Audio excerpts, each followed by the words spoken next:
Nací tarde para conquistar este mundo, pronto para navegar por el espacio, pero a tiempo para presenciar los mayores retos que enfrentará la humanidad en su historia. Acompáñame a lidiar con mi presente ficticio. Cada vez más increíble en el mal sentido. Una máquina no puede tener cerebro. Por otra parte, sí puede tener memoria, ¿no? Su calculadora electrónica poseía una memoria prodigiosa. Podía almacenar al menos 1 millar de cifras a la vez y extraer cualquiera de ellas en el momento exacto en el que se necesitase.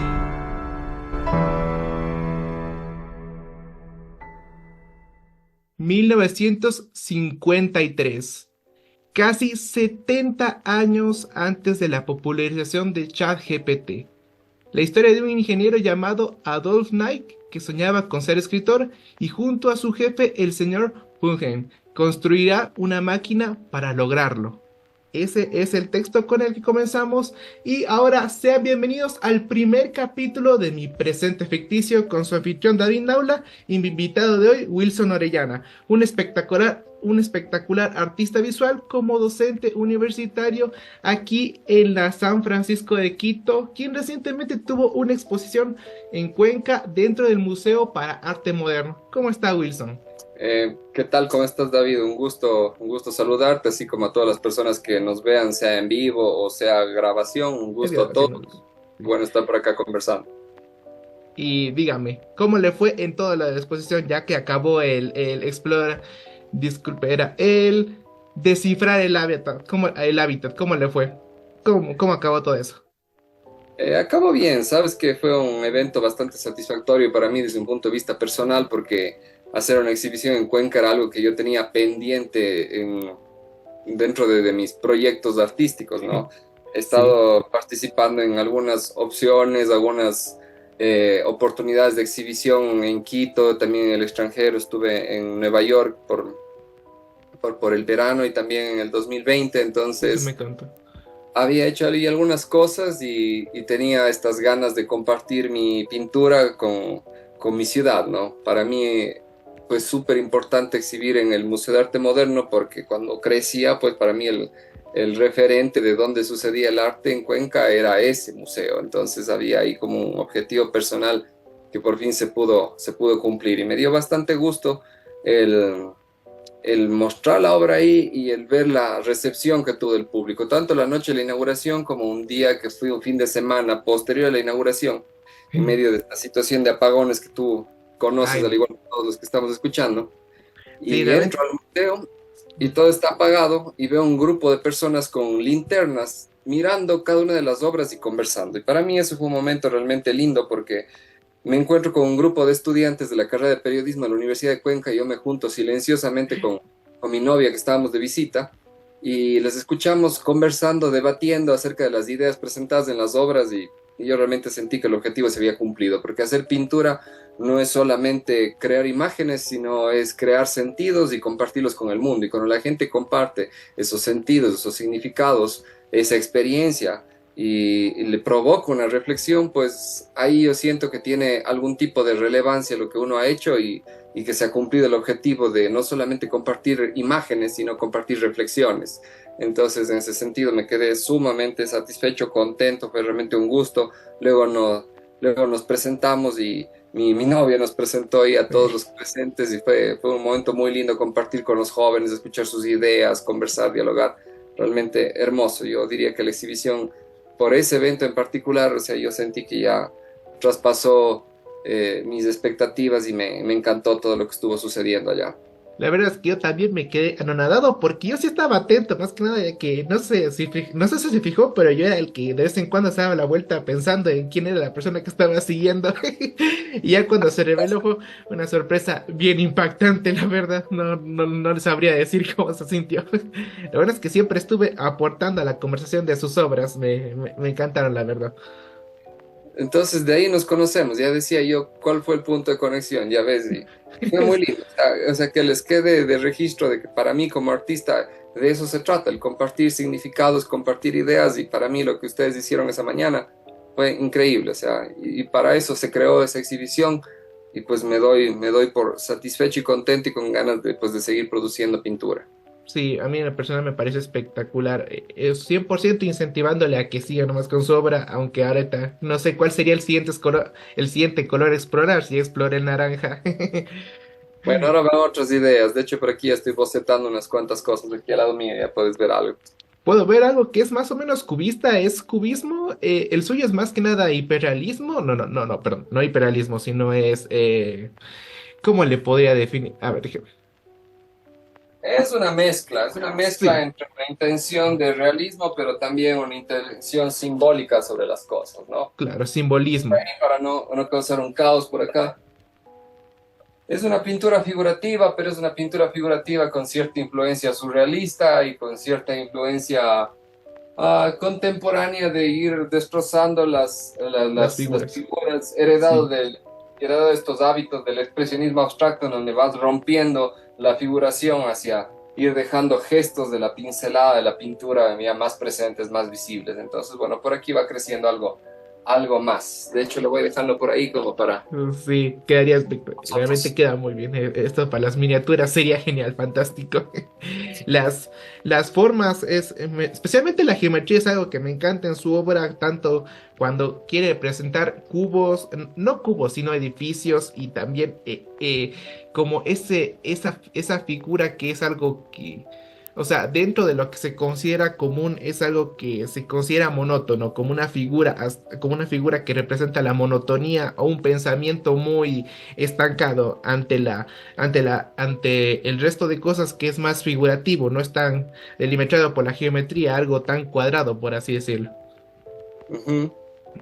Gracias, qué bueno que lo aprecies. La intención es justamente introducir elementos comunes en la imagen y que en conjunto se perciban pues sensaciones que a pesar de ser comunes suelen ser imperceptibles, porque todo el tiempo estoy lidiando con buscar sensaciones acerca del poder, acerca de la imposibilidad, acerca de em, darle cuerpo a entes abstractos como frustración, como ah, impavidez, todas Sí. aquellas cosas que, como te digo, no tienen cuerpo, busco que se materialicen a través de introducir estos volúmenes que están ahí en representación de esas ideas, ¿no?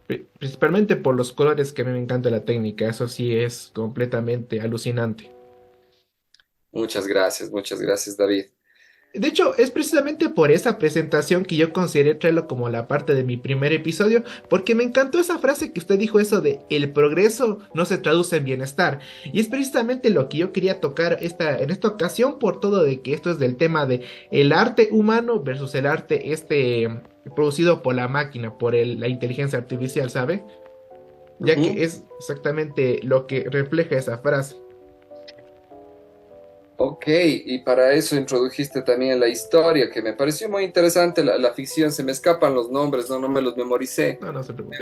En la historia que me compartiste se habla pues de esta máquina que es capaz de escribir cuentos y que está este escritor frustrado, bueno, diseñando la máquina y luego utilizándola para producir cuentos en masa y ganándose dinero con ella, ¿no? Y como bien Exactamente, sí. señalaste al inicio, hay el símil con la tecnología de la inteligencia artificial en la actualidad.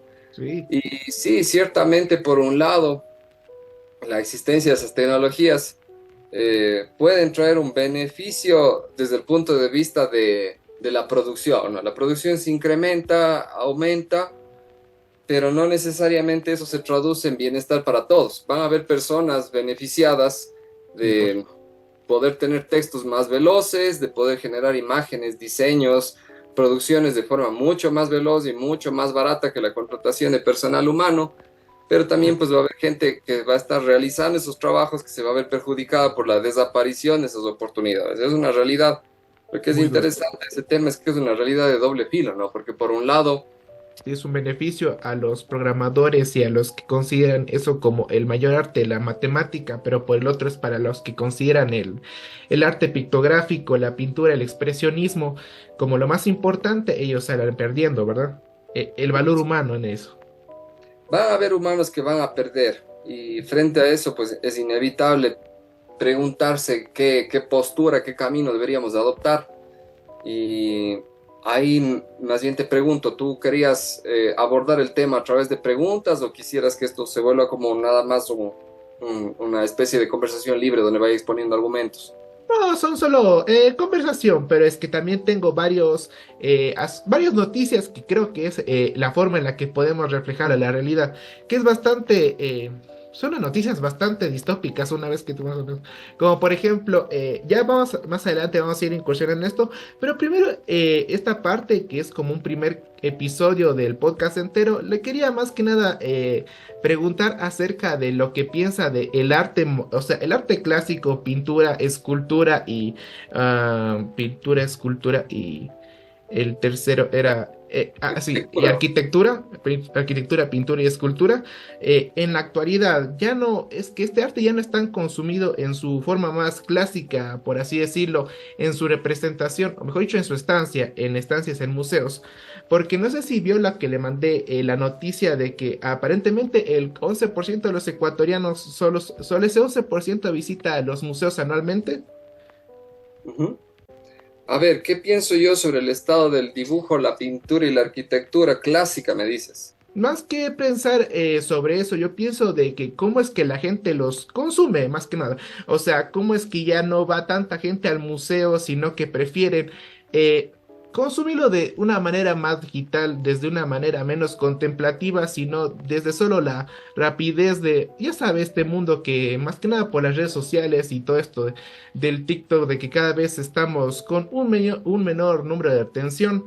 Estamos, ya sabe, no nos sentamos a consumir el arte ni a transportarnos a esos lugares que están destinados a solo consumir arte, a apreciarlo como tal, sino que lo hacemos todo de una manera tan rápida. Eso es lo que yo me refiero. ¿Qué piensa usted sobre eso? Más que nada porque su obra sí necesita de un tiempo de apreciación para poder entender toda su equivalencia, todo su significado. Ujú. A ver, por un lado entiendo que desde un punto de vista histórico, los Ujú. medios que son dominantes en este presente son dominantes justamente por su adaptación al medio contemporáneo. ¿Cuál es el medio contemporáneo? Es el medio de la información digital, donde todo se mueve muchísimo más rápido. Entonces, eh, entiendo y me parece coherente por cómo se viven las cosas que plataformas como TikTok, Instagram, Facebook, YouTube, Twitter, bueno, ahora ya se llama X, Sí. que todas estas plataformas tengan un tráfico mayor que lo que tendría un museo. ¿Por qué? Por su accesibilidad, ¿no? Está en Inmediatez, manos sí. de todos. Para consultar una pantalla ya no hay que ir tan lejos, sino que esencialmente hay pantallas accesibles para todos. Entonces, tal vez exagero, no para todos, pero para grandes masas, grandes mayorías, hay, hay ese acceso. Entonces, hay una coherencia con que eso se consuma más. Y más aún si es que consideramos de que lo que se consume desde esas pantallas son productos de entretenimiento. Es decir, son productos destinados a provocar una respuesta de satisfacción en el usuario, de manera que el usuario al tener satisfacción constantemente, pues se vuelve adicto, ¿no? Y de hecho más de un reportaje nos ha hablado en los tiempos recientes de cómo incluso las redes sociales y todos estos sistemas están pensados para ir provocando una respuesta en el ser humano similar a la que tienes cuando estás en un sistema de recompensas, ¿no es cierto? Exactamente, Entonces, la dopamina, sí. exacto, entonces te vas a volver muy, pero muy adicto a querer continuar consumiendo. Entonces, por ese lado, son medios a los que difícilmente vas a poder vencer en cuanto a la cantidad de atención que reciben en comparación a un museo. Entonces, el museo va a estar más limitado. De por sí tomo eso como una condición inicial y por ende para mí se vuelve una condición exitosa que haya gente visitando el museo y reflexionando como lo que conversamos al inicio de este Exactamente. programa, ¿no? Entonces, eh, partamos de eso, esas son las reglas de juego, ¿no? No podemos como cambiarlo de la noche a la mañana. Mi opinión en ese sentido es una pérdida en la parte en la que el museo podría tener más atención y pienso Exactamente. que la gente se beneficiaría un montón de esa atención porque el museo no solamente está para entregarte productos de entretenimiento o productos que te hagan sentir bien, sino que el museo está para mostrarte una diversidad de propuestas cuyas invitaciones, en lo diversas que pueden ser, lo que están haciendo es invitar al espectador a pensar, a tener ese acto humano en el que piensas, reflexionas y eres parte de ese consumo de información, mientras que muchas veces las redes sociales y en general la cultura del entretenimiento Sí, no está pensada para invitarnos a reflexionar o para que seamos partícipes de de ese pensamiento, sino más bien está pensado como para que tengamos una actitud más pasiva en la que consumimos y recibimos información. Y por supuesto, no voy a negar el hecho de que van a haber posturas críticas de parte de muchos públicos que no se van a sentir a gusto con lo que están viendo, ¿no es cierto? gente Y van a sí. reaccionar y van a opinar, y de hecho las cajas de comentarios en las redes son la muestra de eso. Ujú. Pero aún así podemos hablar de que existe una segmentación de la información y también una producción masiva orientada a producir espectadores pasivos. Entonces, en ese sentido, hablaría yo que hay una pérdida en la reflexión de lo que se presenta y que es bastante complejo poderle hacer frente a discursos que se consumen de esa manera y que en muchos casos son nocivos, ¿no? Como por ejemplo, sabemos de que gran parte de lo que de lo que se promociona en redes es un consumo orientado a priorizar la venta por Sí, encima de cualquier valor, bienestar desde un sí, punto de vista ético hacia el humano, ¿no? Entonces, por supuesto. para no entrar como que en puntualizaciones, no sé, comida chatarra, consumo de cosas innecesarias, etcétera, etcétera, ¿no?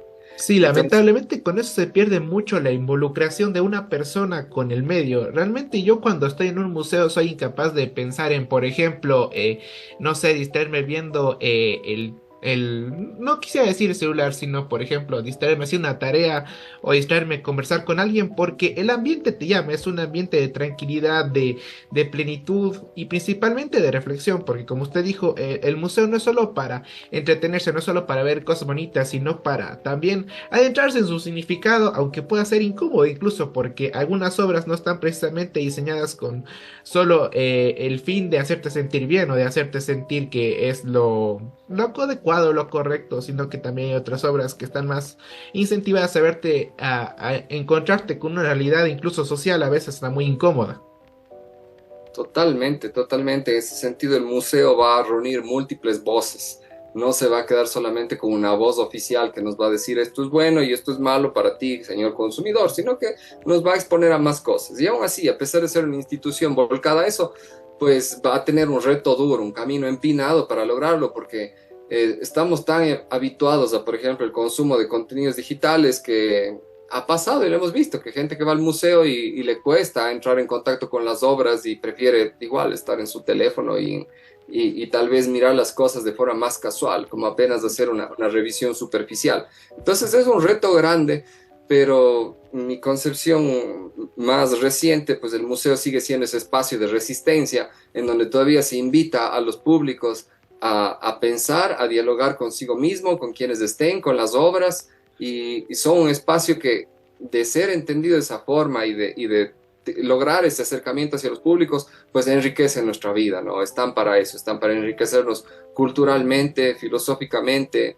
hacernos entender esa diversidad del mundo, ¿no? Sí, es un esparcimiento bastante adecuado, más que nada porque toda esta cultura del consumo inmediato también ha afectado bastante en la educación, por ejemplo. Y yo quería preguntarle si usted cómo ha podido lidiar con eso con sus estudiantes, sobre todo con los recientes del taller que yo vi que también tuvo un taller en el museo, eso estuve viendo por Instagram, se veía bastante chévere, hubiera querido participar, la verdad. ¿Cómo ha sido el acercamiento a los estudiantes? Sabes que eh, el acercamiento con los estudiantes, a pesar de estar en un grupo, es una experiencia más cercana a ese uno a uno. Entonces uno tiene la oportunidad de conversar de forma significativa con las personas, tiene la oportunidad de compartir las ideas y también escucharlas de ellos. Entonces ese diálogo creo que sí fomenta a que exista lo que estaba hablando hace un ratito, que es la oportunidad de pensar, y en ese caso es pensar juntos, de Sí. manera que no se vuelve solamente el recibir ese mensaje de forma express y como que con poca participación del usuario. Entonces, en ese sentido hay progresos, no niego tampoco el hecho que hay dificultades, como dije hace un ratito, creo que como poblaciones estamos súper habituados a querer que las cosas sean súper veloces e inmediatas como nos ofrecen las tecnologías. eh, Exactamente. y eso está presente también en el aula, y de hecho es algo que como docente, porque en esto de la docencia ya vengo desde el 2015, Mm. noto el progreso, ¿no? Cada vez es más y más difícil estar Claro, enchufado con los estudiantes a exactamente. conversar, a pensar, porque ellos están más y más presentes con los teléfonos. Inverso, Entonces, sí. se vuelve retador, pero ahí estamos justamente para hacer esa lucha y para buscar que ese pensamiento, que si es que le comparo con una llama, pues que se mantenga encendida, ¿no? Que esté ahí vivaz y no se nos apague, porque si no, ¿qué estamos haciendo? Creería yo que acceder a información es algo que, como tanta gente ha dicho antes, para aprender información yo la encuentro en el Internet. Es más bien Sí. el proceso de reflexión, retroalimentación y de impulso hacia las propuestas personales, lo que puede hacer la diferencia un docente que está guiando, el que está moviendo ahí ese trayecto con el estudiante, ¿no? Es el acompañarles en eso que es más que solamente absorber información, ¿no? Por supuesto. Y hablando precisamente de eso, de la información en Internet, yo quería ahora pasar al siguiente tema, el cual es el de el estado actual de la inteligencia artificial. Ya que usted en el correo que le mandé me mencionó que usted es un usuario cauteloso, ¿no es así? Sí, soy un usuario cauteloso con la inteligencia artificial porque mm, no estoy en la posición de negar su participación en las cosas que yo hago en un diario vivir, en tanto en mis labores de docencia como en mis labores administrativas de oficina o en mis labores creativas como pintor, Sí. porque pienso que sí puede ser beneficioso, sí hay usos, pero a lo que me refiero con cauteloso es que no quiero permitirme a mí mismo caer en la comodidad de utilizarlo como sustituto de todas mis acciones. Por ejemplo, si estoy Correcto. elaborando un texto, estoy elaborando un reporte y hay alguna parte que yo me pueda beneficiar de eso, enhorabuena. Por ejemplo, cuando redacto correos electrónicos, yo constantemente utilizo estas asistencias que me ayudan a verificar mi redacción, puntuación, etcétera. Me ayudan incluso a establecer un tono de la comunicación. No tengo ningún problema con eso, pero me gusta que justamente exista esa participación del autor en hacer que el proceso sea en dos vías, ¿no? Que no seas únicamente dejar el copy-paste, que a veces sí veo que es una dificultad con trabajos de estudiantes que suelen caer en esto del encargo todo el trabajo a la inteligencia artificial y ni siquiera me doy por enterado de qué es lo que acabo de entregar. Eso. Entonces, yo creo que tiene que haber esa participación de los dos y primordialmente en la dirección de las ideas tiene que estar el ser humano, porque me puede ayudar en muchísimos aspectos técnicos la inteligencia artificial, pero sin esa dirección del humano, pues estaría produciendo, pienso yo, obras ejecutadas desde un punto de vista técnico a lo mejor correctas, pero sin ese aspecto humano, creativo, sin ese aspecto de una intención que va a venir de la persona que lo ejecuta. Entonces pienso tanto en la escritura creativa de textos como en la generación de imágenes, ¿no? Por ejemplo, yo veo que hoy por hoy existen imágenes de un fotorrealismo impresionante, Sí. chévere, debe haber uso para eso, pero de nada me sirve que yo pueda crear esas imágenes si es que no tengo una intención por detrás de un uso. ¿Qué significa esa imagen en este contexto? Dado que hoy por hoy no es difícil obtener imágenes de gran calidad hay por todas partes. Entonces, dado que ese no es el reto, sino el reto es qué significa esta imagen para mí, cuál es el uso, el propósito de esta imagen. Entonces ahí es donde la intervención del humano tiene que estar presente y por eso digo, tiene que haber una cierta cautela en no permitir que la autoría total esté en manos únicamente de la inteligencia artificial, porque si no estoy cediendo un control que es lo que me hace autor. Sí, Por supuesto. Pero es que el problema es que más que nada es que esa tecnología avanza cada vez tan pero tan rápido que, por poner un ejemplo, creo que fue en 2015 que se hizo la primera prueba de lo que ahorita sería el generador de Bing, el generador de Internet Explorer, que creo que es el más potente de todos. Y la verdad es que era una imagen bastante, no le podría decir si es buena o mala, no me acuerdo, creo que ya desapareció de Internet, pero es una imagen bastante bizarra a comparación a lo que tenemos hoy en día. Como usted dijo, es un hiperrealismo tan impresionante y sobre todo porque ahora hay aplicaciones que incluso no necesitan solo ser hiperrealistas, sino que tú tienes que solamente escribir lo que tú deseas y incluso puedes modificarlo en base de tus preferencias o de lo que estás buscando. Por ejemplo, si quieres un estilo en particular o si quieres una temática en particular, todo eso lo puedes escribir y es por eso que también evocaba al libro del inicio de el gramificador automático, porque precisamente trataba de que una persona solo, solo colocando ideas, solo insertando las bases, ya es capaz de generar una obra completa. Y es algo en cierta manera un tanto preocupante porque habrá un punto donde sí será muchísimo más más difícil saber diferenciar en cuanto a una persona sí sepa lo que está ingresando. Y como usted ha dicho, si sus estudiantes le entregan algún trabajo así, yo no me pienso que si, por poner un ejemplo, si en 2024 ya estamos así, en un año más, que sería un gran paso en adelante, ¿cómo podría ser? Ujú. A ver, yo pienso que por esa misma razón de que se vuelve difícil diferenciar qué vino completamente de la inteligencia artificial y qué no, dado que eso es complejo, Sí, hoy en día estamos en un punto en el que a la hora que estamos en una aula de clases, compartimos un tema de clase, necesitamos fomentar aún más el diálogo. Necesitamos fomentar la reflexión, la participación de los estudiantes para que no caigamos tal vez en esos vicios mecánicos de únicamente esperar de que esperar recibir una tarea y no conversar al respecto. Entonces necesitamos tener esa participación activa. Eso en el caso de un aula de clases, ¿no? Necesitamos que el estudiante se involucre.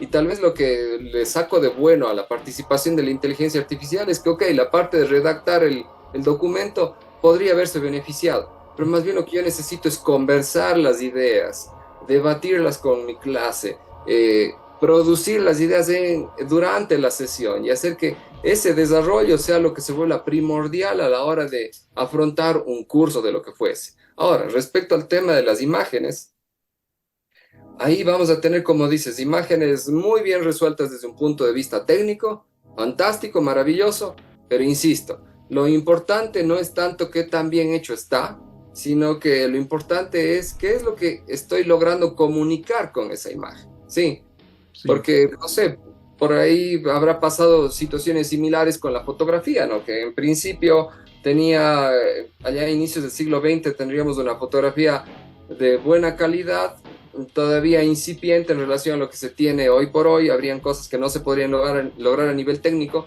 pero lo que le hacía importante una buena fotografía, más allá del hecho de que sea una representación fiel de lo que se está fotografiando, era también el uso, ¿no? Y por eso es que incluso antaño, cuando tomábamos fotografías sin la facilidad de, por ejemplo, las cámaras digitales, que uno puede sacar cientos de fotografías sin límite, rápido. antaño cuando teníamos un rollo de 24 o 32 imágenes, éramos conscientes y cuidadosos de que aquello que estábamos tomando tuviese algún tipo de relevancia o hubiese una idea, un significado por el cual yo tomo esa imagen, por el que yo capturo esa imagen. Entonces, en Requeríamos ese más sentido, precisión. más allá de la precisión, lo importante es qué significan estas imágenes, qué hay con esta imagen para mí como consumidor de imágenes, por qué esta imagen es necesaria o relevante, ¿no? Entonces, en ese sentido, pienso yo que la inteligencia artificial puede ser una herramienta técnica asombrosa, buenísima para producir imágenes espectaculares. Lo que no hay que perder de vista es el hecho de que yo, como consumidor de imágenes, eh, ¿para qué quiero esa imagen? ¿En dónde está el valor que yo le doy?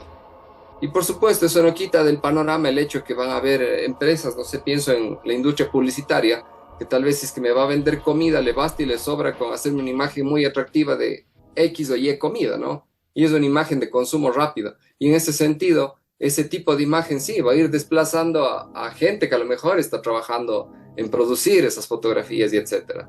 Ok, se mecanizó, se tecnologizó esa área laboral.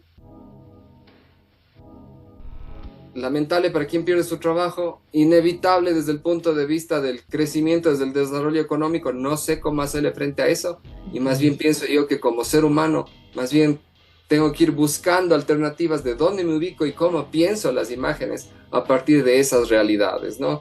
Y que no es la primera vez que pasa, ¿no? En algún momento tuve una conversación con alguien que trabajaba en el transporte y me contaba que décadas atrás él trabajaba en algún ministerio, en alguna dependencia pública y que su labor era almacenar archivos y documentos en ficheros. Y luego yo me decía a mí mismo, eso lo hacemos hoy en día arrastrando documentos dentro de carpetas en el computador.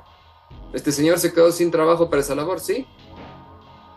Tiene que buscarse la vida de otra forma, sí. Nos va a tocar seguir cambiando, ¿no? Las profesiones van cambiando con el tiempo, esos procesos son inevitables y pienso que más bien la labor del ser humano es pensar cómo integro yo esas facilidades tecnológicas o esos procesos tecnológicos dentro de lo que yo hago para no quedarme sin opciones de trabajar y adaptarme a este mundo. Y con esto no quiero decir que no deba existir ningún tipo de resistencia o desaprobación hacia ciertas tecnologías. Tiene que haber esos procesos, tiene que haber también un cierto reclamo. Por eso no estoy en contra de, por ejemplo, uno de los artículos que mencionaste previo a este encuentro era esto de la huelga de escritores en la industria cinematográfica. Por Ok, supuesto. estoy de acuerdo, háganlo, porque justamente lo que se está peleando es el rol y la participación del ser humano. Hay que hacerlo, pero a la par también hay como esta, esta parte de asumir que estas tecnologías están avanzando independientemente de si queremos o no queremos hacerlo.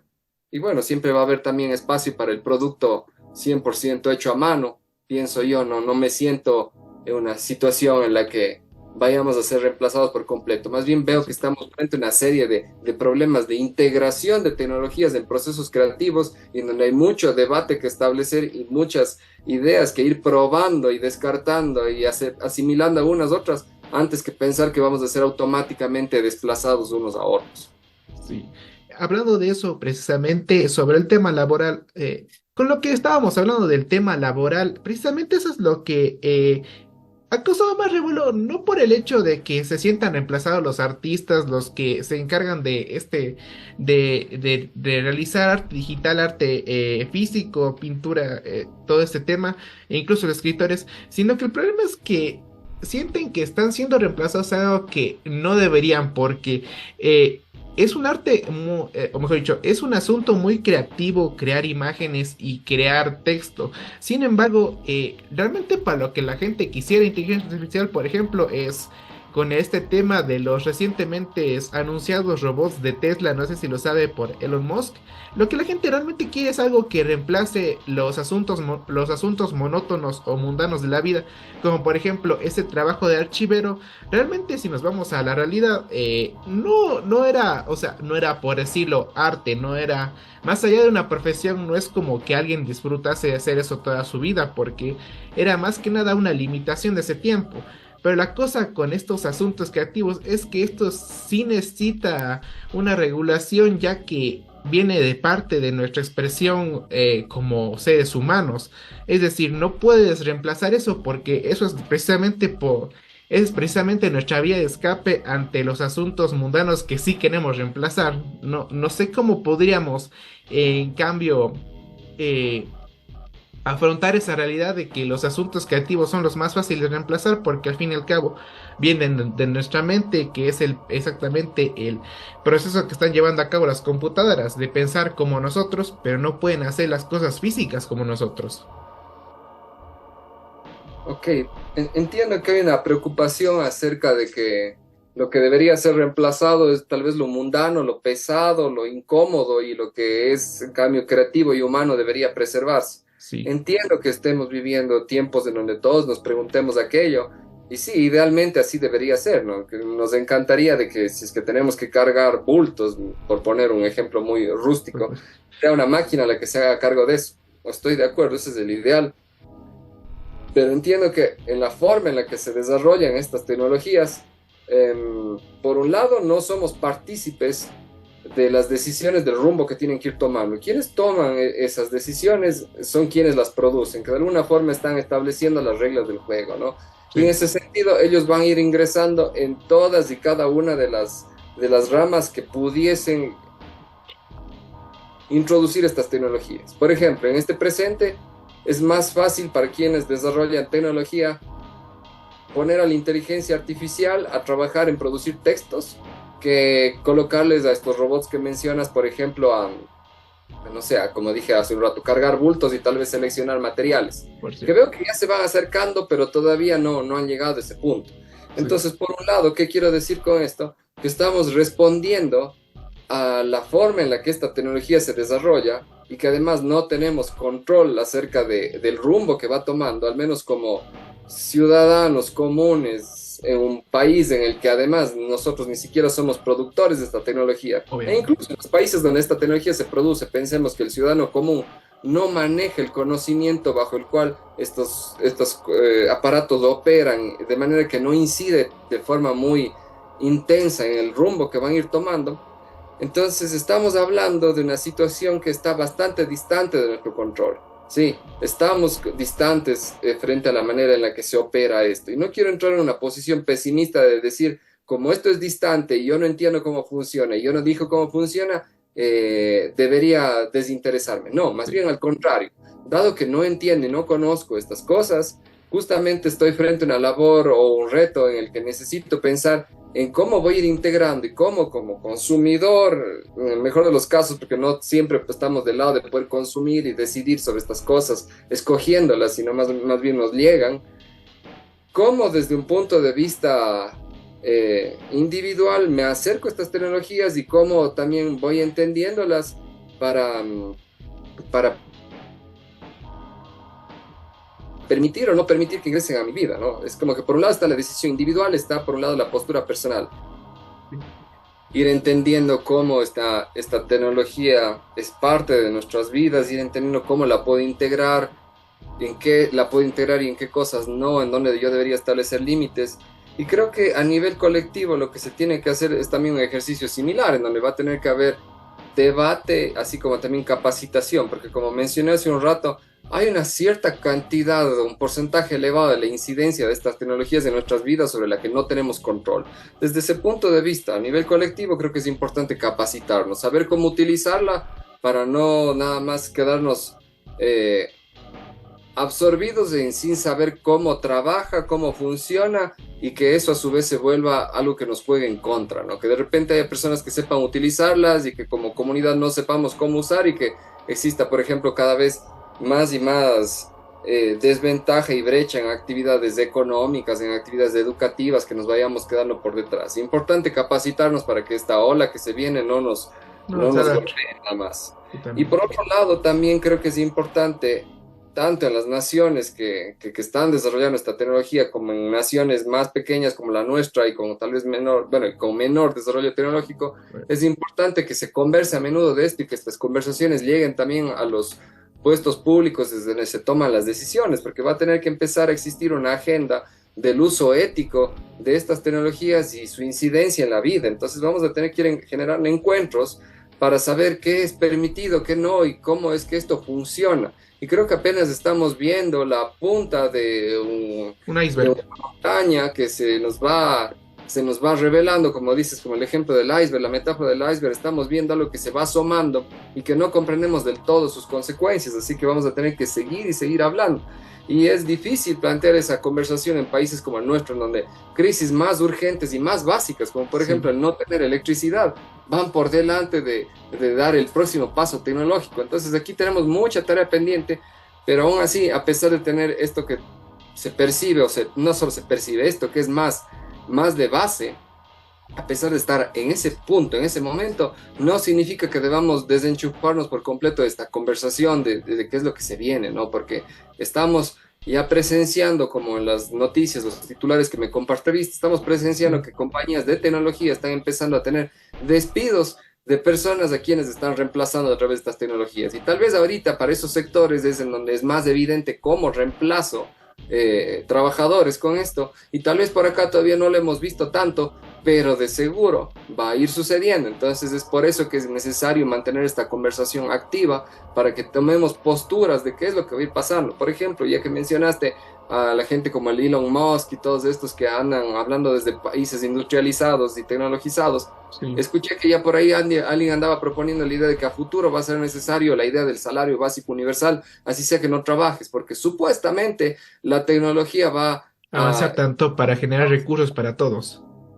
Y eso pienso yo que es un ideal y que, por ejemplo, es una idea que sería maravilloso si pasara, pero no me confío, porque más bien lo que estoy viendo es que bajo las lógicas capitalistas en las que se prioriza la ganancia, el capital por encima del bienestar humano, más bien lo que está sucediendo es que se amplían las brechas, y esa misma ampliación de brechas es lo que le hace daño al mismo sistema social, porque si es que tenemos gente que empieza a quedarse sin empleos, que pierde capacidad de consumo, es esa misma gente la que alimenta este sistema. Y veo que más bien la orientación empresarial va para allá. Y suena lindo en el papel tener un salario universal, pero no está sucediendo. Entonces, por eso mismo es que es necesario pensar en mantener estos debates en activo y que ojalá se trasladasen a políticas públicas, cosa que no siempre sucede. Sí, más bien estamos viendo dificultades que nos complican más y más las circunstancias de vida a los pobladores que estamos en las regiones, llamémosles más de la fuerza laboral, el proletariado, la persona que no vive de capital acumulado o de renta, sino la persona que vive de su trabajo, ¿sí? Y en ese sentido no veo que las políticas públicas vayan para allá. Por ejemplo, hoy día en el Ecuador estamos hablando mucho del tema de que los servicios básicos deberían privatizarse. La empresa privada, ¿cuál es la meta de la empresa privada? Sacar dinero. Producir créditos, ¿no es cierto? Entonces, si es que lo público es privado, me va a subir el costo de la vida porque no hay servicio privado que no se plantee pues un rédito. Entonces, en ese sentido, veo complicado que sea realmente una cosa que nos beneficie A por, todos.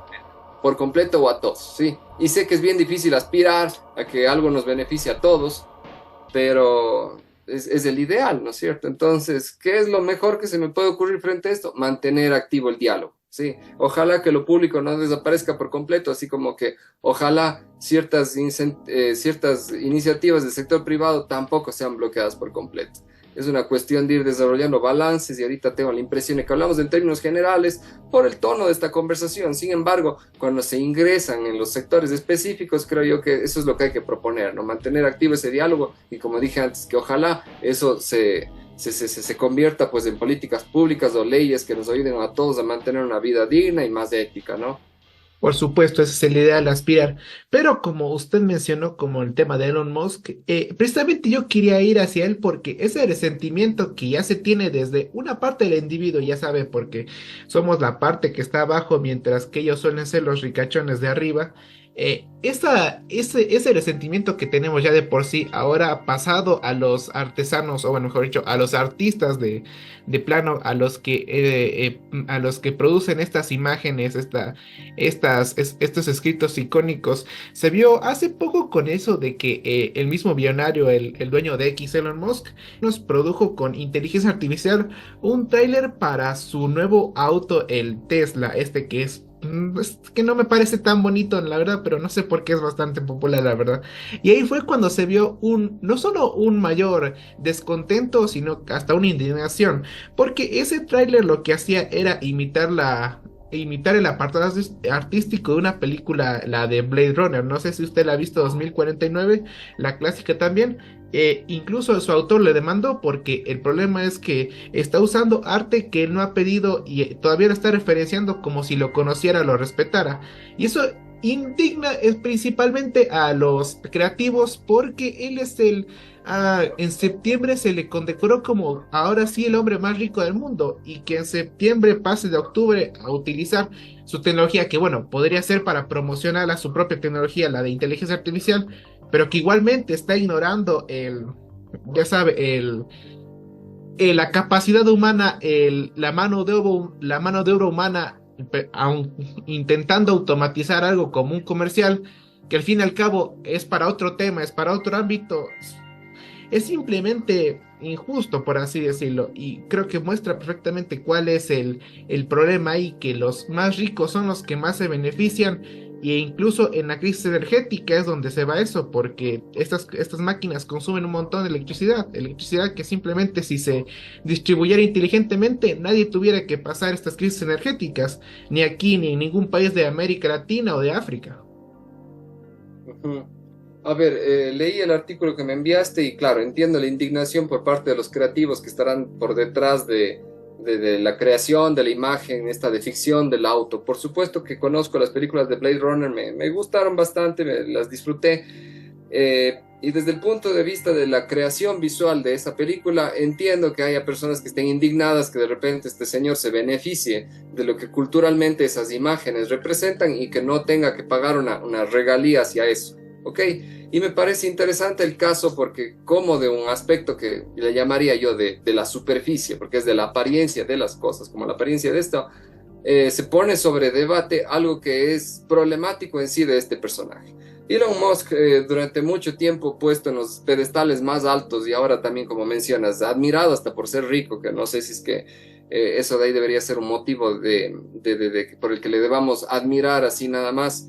Claro que es destacable, es impresionante el hecho de que alguien tenga todo el ingenio como para acumular esa cantidad de capital y hay muchas explicaciones por detrás para poder entender ese fenómeno, ¿no? No Familia, quiero todo. no todo quiero detrás. profundizar en ello porque creo que podemos llegar ahí desde una reflexión individual.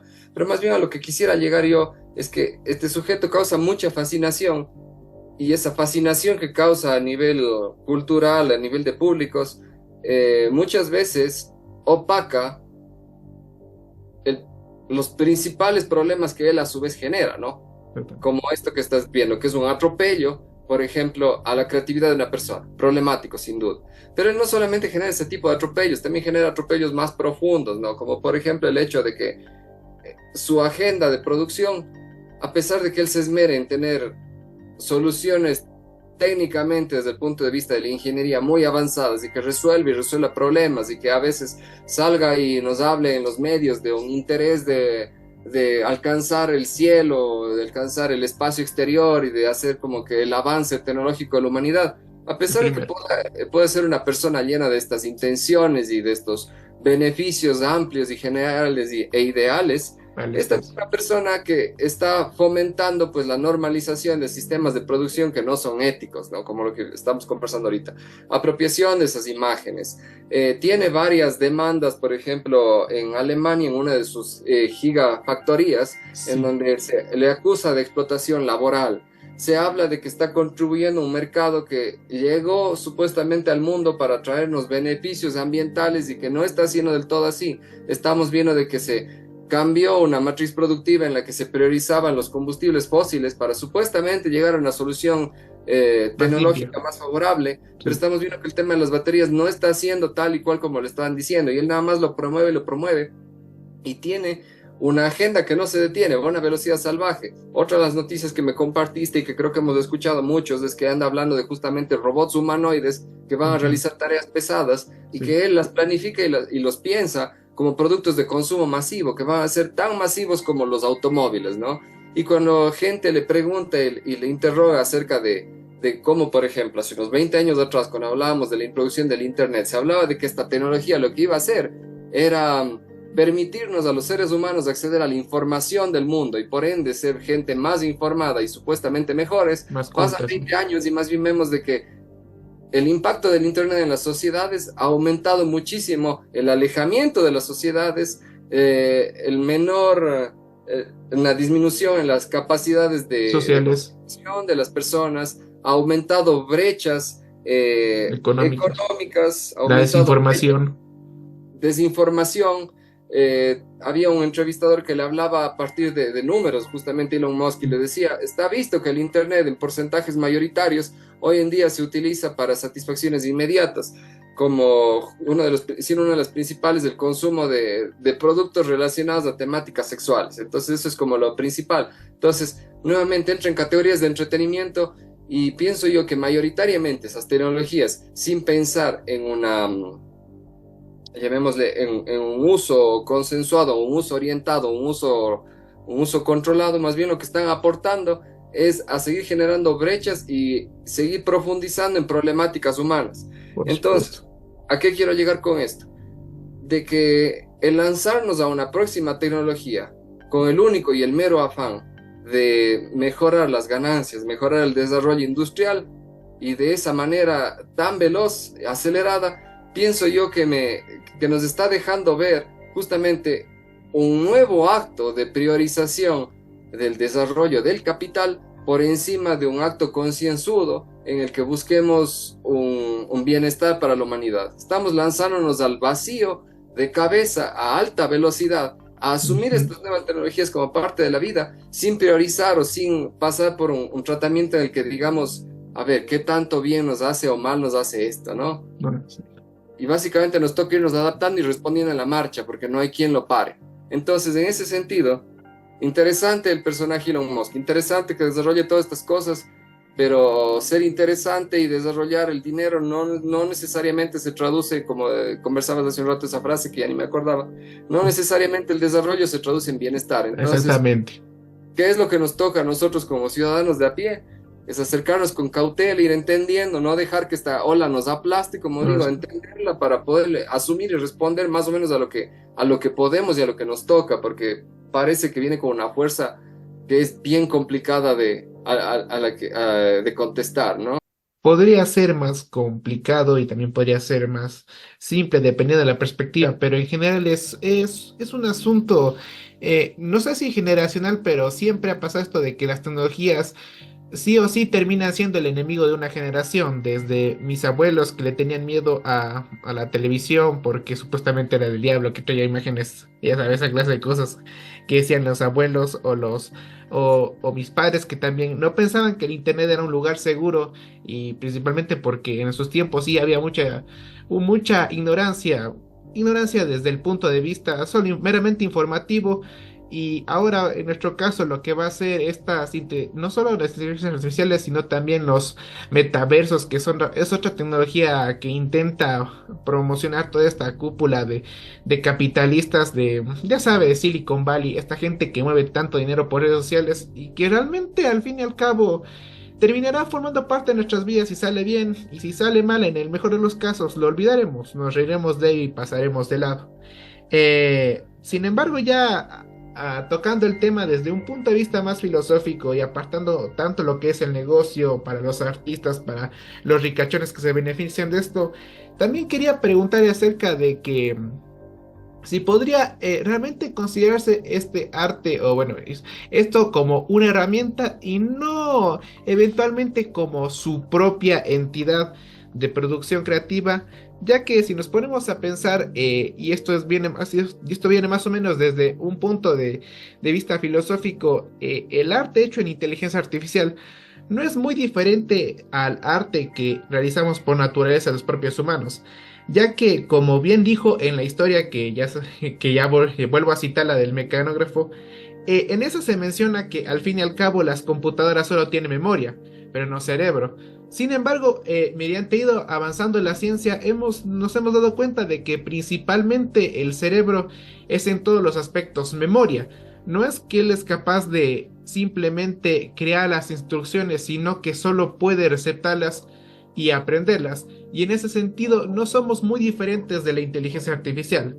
Como por ejemplo, ella que se alimenta de tantas imágenes que, bueno, están repartidas por la red, que son miles de millones para crear una propia imagen. No es muy diferente de nosotros que toda nuestra vida, aunque sea no solo desde el punto de vista visual, sino desde el auditivo y desde todos los sentidos, creamos estas sensaciones y luego la queremos transmitir y expresar de cualquier forma artística o incluso a veces laboral, como lo hacen los matemáticos en su arte, como es también lo mencionan, haciéndonos preguntar si realmente es muy diferente el arte hecho a partir de inteligencia artificial con el arte humano, porque al fin y al cabo ambos son solo eh, una, una, un- una extracción o una manipulación de la memoria a lo que nosotros queremos expresar. Mas, no obstante, no hay algo que se le podría decir que hay una identificación humana más allá de nuestro concepto filosófico de lo que es el alma, la culminación de nuestro propio ser. A ver, esto nos lleva a este debate de si es que las acciones humanas vienen solamente por respuesta a los estímulos exteriores Sí, o si es que el humano tiene algo que surge de su interior, que reacciona de forma independiente. El famoso debate que en inglés le hablan como de nurture and nature. Si es que todo lo que actuamos es conocimiento aprendido o algo viene realmente de nosotros mismos. Y como exactamente. dices, Sí, te introduce también pues el debate de si es que tenemos o no tenemos una alma, la famosa pregunta esta de somos realmente seres conscientes con una voluntad independiente o no. ¿Cómo saber si soy o no consciente? Esa pregunta no sabría yo contestarla, definir, creo que no hemos llegado a un punto en el que podamos estar completamente de acuerdo en eso, pero dado que me preguntas mi opinión y en sí, relación específico a la inteligencia artificial, creo yo que la inteligencia artificial al momento sigue respondiendo a seres humanos programando una petición, un request en manera de prompt. Entonces el hecho de que aún estemos solicitando una respuesta a través del prompt me hace pensar de que todavía estamos de alguna forma iniciando ese proceso en el que la inteligencia artificial o la herramienta, como la pienso yo, está respondiendo a una solicitud en base a los mecanismos que le fueron otorgados a través del desarrollo de esa tecnología responde a la solicitud, mas no le veo a la inteligencia artificial todavía como proponiendo una mañana levantándose y tomando la decisión de voy a hacer arte. Entonces, en ese sentido, el punto de origen sigue estando en el humano. Y se ha hablado, se ha especulado de este momento en el que se va a llamar la singularidad, le han puesto hasta un nombre, ¿no? En el que la máquina... Basilisco de Rocco, sí. Exacto, en el que la máquina tome las decisiones por su cuenta. Y han habido algunos momentos en los que supuestamente las computadoras se han acercado a ese instante, pero de momento que yo sepa no ha sucedido. Entonces, sin incluso responder esa pregunta de somos o no seres conscientes, creo que la diferencia está en que al momento el ser humano es el que sigue tomando la decisión de qué es lo que se va a hacer, ¿no? Y al menos en el tema de producción de imágenes, sea con fines publicitarios, artísticos, artesanales, lo que fuese, seguimos siendo los humanos los que establecemos una voluntad, un concepto, una idea para generar el trabajo. Entonces, en ese sentido, yo creo que el valor del humano dentro de este producto, inteligencia artificial, sigue siendo el más importante y sigue siendo la razón del por qué estas cosas tienen una relevancia social, ¿no? El otro día veía imágenes generadas con inteligencia artificial acerca de la victoria de Donald Trump en los Estados Unidos, tema muy de moda. Sí. Vi bastantes imágenes que generan en torno a eso. Y claro, esas imágenes perfectamente realizadas desde el punto de vista de la construcción de la imagen, pero siguen siendo las inquietudes, los pensamientos, las reacciones de las personas que están solicitando que sean generadas. Se ha hablado de arte un poco más independiente de la voluntad del ser humano, y estaba viendo justamente en el artículo que tú me enviaste, Sí. aparecía el trabajo de este señor, se me escapa el nombre, Alex Morbidson.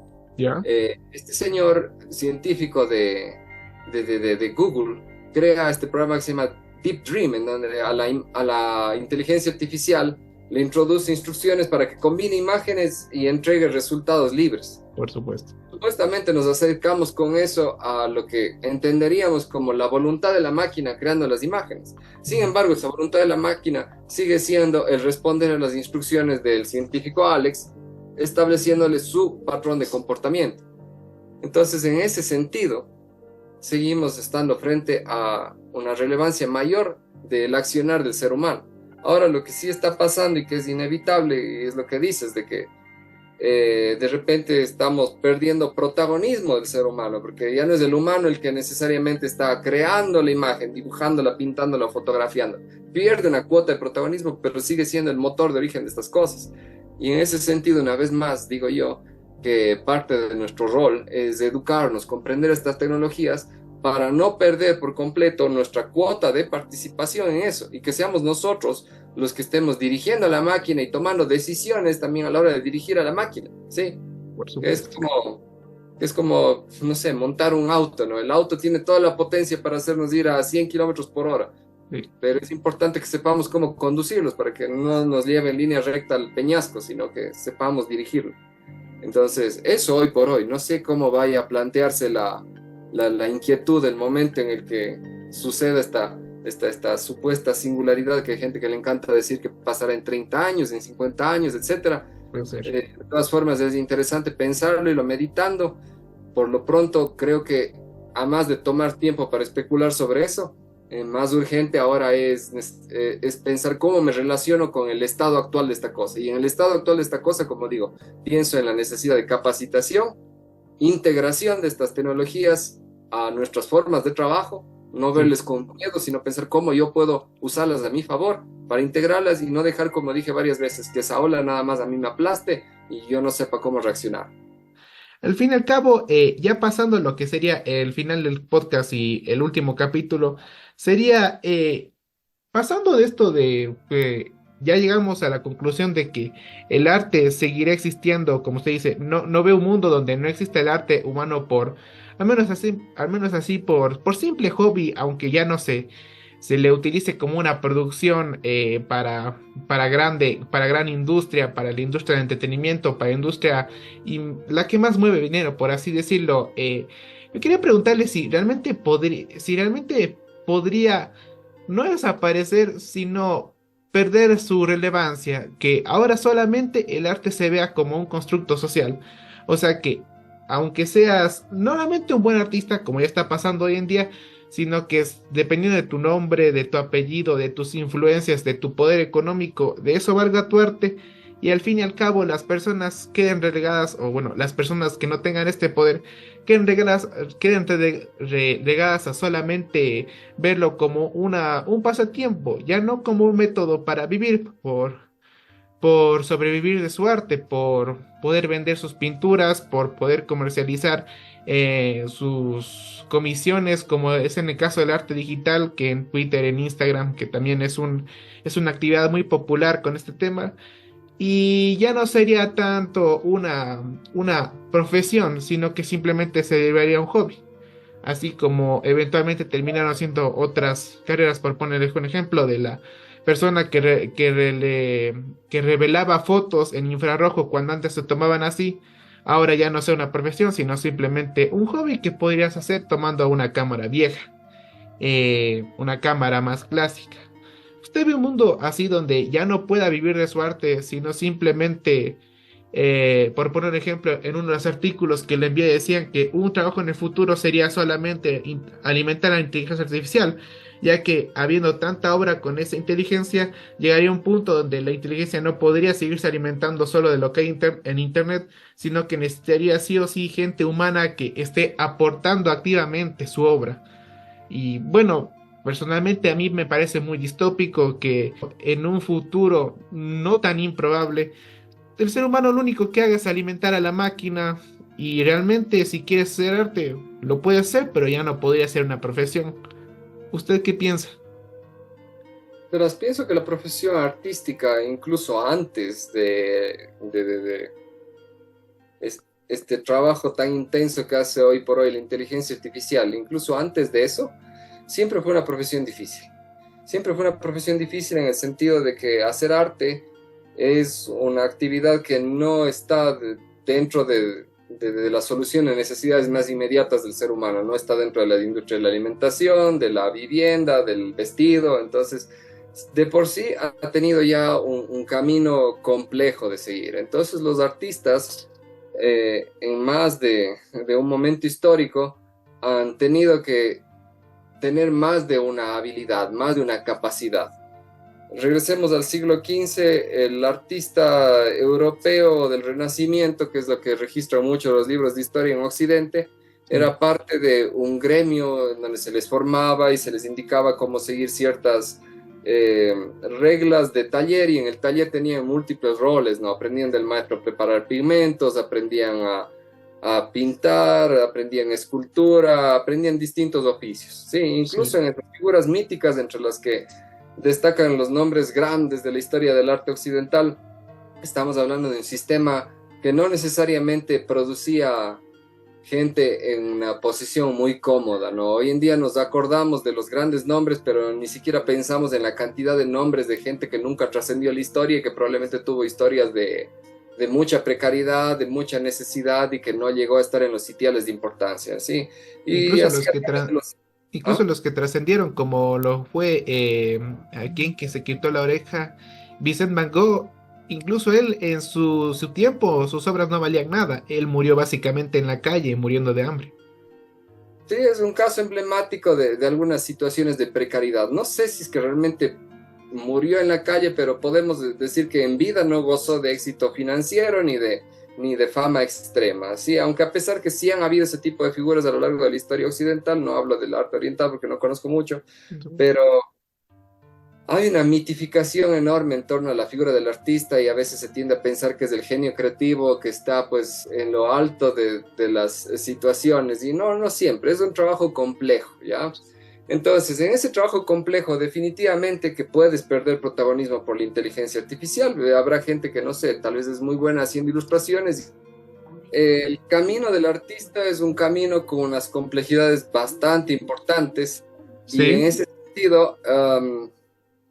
creo yo que independientemente de la inclusión o no inclusión de cierta tecnología como la inteligencia artificial, vas a tener que asumir unos retos fuertes y difíciles para poner tu obra justamente en diálogo y en un sitio de relevancia. Como bien mencionaste, a veces se va a tratar de conocer a las personas, conocer las aplicaciones, ser parte de procesos, para poder llegar a ese punto en donde tu obra tiene tiene Un un valor. sitio de exhibición, tiene un valor y además vas a tener el reto personal pues de llevar esa obra a tener una madurez tanto a nivel técnico como conceptual y eso lo vas a hacer tanto si es que para generar tu obra utilices inteligencia artificial, si usas videos, si usas pinturas, si usas danza, en cualquier medio con el que decidas expresarte vas a tener un recorrido y una progresión hasta poder madurar tus ideas y permitirles crecer hasta el punto en el que tengan pues una relevancia que permite estar en diálogo con la gente que justamente te ofrece o te abre a los espacios de exhibición. Entonces, por ese lado siempre va a haber un reto. Probablemente van a haber sectores creativos que sí se van a ver más afectados por la inteligencia artificial. No sé, pienso que si es que eres un diseñador que tiene una oficina donde haces anuncios publicitarios para comida, a lo mejor si tu vecino hace lo mismo y sabe usar inteligencia artificial, sí, te va a ganar clientes porque les va a dar soluciones más rápidas. Maravillas. Entonces, nuevamente insisto, va a haber sectores en los que es importante capacitarse, es importante sacarle provecho a eso y tal vez no atarse una idea romántica de que todo lo tengo que hacer a mano. Ok, si soy publicista que hace anuncios de comida, a lo mejor no me voy a enganchar de lleno a que cada anuncio de comida tenga que yo mismo tomar las fotos, cuando por ejemplo desde hace años podemos comprar fotos de stock para generar anuncios. Por Ok, supuesto. entonces, o imagínate todavía la propuesta más anclada en una cierta nostalgia en la que digo, no, no, yo quiero que mis anuncios sean dibujados a mano. Ya, Vale. ok, a lo mejor si eres excelente mercadeándote y vendiéndote como ilustrador, a lo mejor te funciona, pero aún así no funciona siempre. Entonces ahí es donde no hay una respuesta generalizada que aplica a todos, sino que nos toca ir construyendo respuestas individuales. Hay gente que es excelente haciendo ilustración y la vende muy bien, ya hace libros, hace anuncios, etcétera, pero porque maneja muy bien su carrera y porque ha sabido convertirla en algo con un retorno, una difusión, una presencia, una madurez que hace que sea solicitado. Entonces, creo que todos tenemos esos retos por delante y a todos nos corresponde ir generando cuál es la respuesta que yo le voy a dar en cuanto a mi uso o no uso de la inteligencia artificial. Por ejemplo, en mi caso, yo muchas veces estoy bocetando y cuando estoy bocetando mis ideas, llega un punto en el que tengo un boceto claro y definido y digo, ok, me voy a permitir jugar un poco introduciendo elementos con inteligencia artificial. Y a veces me gustará lo que surja de ahí, a veces no, a veces lo uso, a veces no. Depende, ¿sí? Entonces, pero para mí lo importante es que yo estoy dirigiendo qué sentido tienen para mí esas imágenes desde mi pintura y estoy construyendo ese sentido a partir de ese proceso. Estoy en diálogo con la herramienta y no estoy nada más asumiendo que la herramienta me hace todo, ¿no? Puedo asumir ¿Ah? que parte de ese camino es lo que precisamente lo ha recorrido usted para llegar a su carrera profesional tan exitosa. He recorrido ese camino de irme haciendo esas preguntas en las que me digo a mí mismo qué tanto integro o no esto. Pero como digo, vuelvo y insisto, hay una temporada de la vida en la que uno se dedica a entender la herramienta y otro momento en el que más bien dice, bueno, ¿y qué hago con la herramienta? Sea cual sea tu campo de trabajo, ¿no? ¿Qué hago con estas herramientas? ¿Cómo le convierto esto en algo que tenga una aplicación? Entonces, esa parte de ahí no se termina de contestar en un día ni dos y demanda pues un compromiso personal y también pues una respuesta a las circunstancias del entorno que vuelvo e insisto, no son del todo controlables para nosotros. Estamos ahí medio bajo las mismas circunstancias que estaría un ser humano de hace unos 2000 o unos 3000 años, que habrán ciertas cosas que vendrán de su decisión, de su voluntad, y otro montón de cosas que no responden a lo que tú deseas del mundo, sino que es lo que el mundo te entrega y respondes de esas circunstancias. Y en ese sentido, pues a poner el pecho, como se dice, y a tratar de hacer lo mejor posible para podernos sostener y ojalá tener acciones de valor en medio de esta vida humana en la que nos encontramos, ¿no? Efectivamente, será una respuesta a la que no podremos llegar ni hoy ni mañana. Pero de momento, eso creo que ha sido todo, mi querido Wilson. Le agradezco mucho su participación, el haber aceptado esta invitación para el podcast. En serio, creo que ha sido una charla bastante enriquecedora. Ha aportado muchísimos temas y me siento muy agradecido por haber aceptado principalmente. Muchas gracias, David. Me siento de igual manera agradecido contigo. Es chévere poder compartir con personas que se interesan en lo que uno está pensando y que además permiten esta posibilidad de diálogo. Que te deseo pues el mejor de los éxitos. Dijiste que este era el primer podcast, Es el entonces episodio piloto. espero que sigan surgiendo más episodios y pues que sigas conversando con muchas personas interesantes y que esto sea una cosa enriquecedora para todos. Por supuesto, muchas gracias, le agradezco. Ahora sí, nomás pueda escapar de la oficina que ya se le fue la luz. No te preocupes. Un gusto conversar. Que tengas una linda tarde. Chao, Que chao. pase bien, muchas gracias, chao. Chao.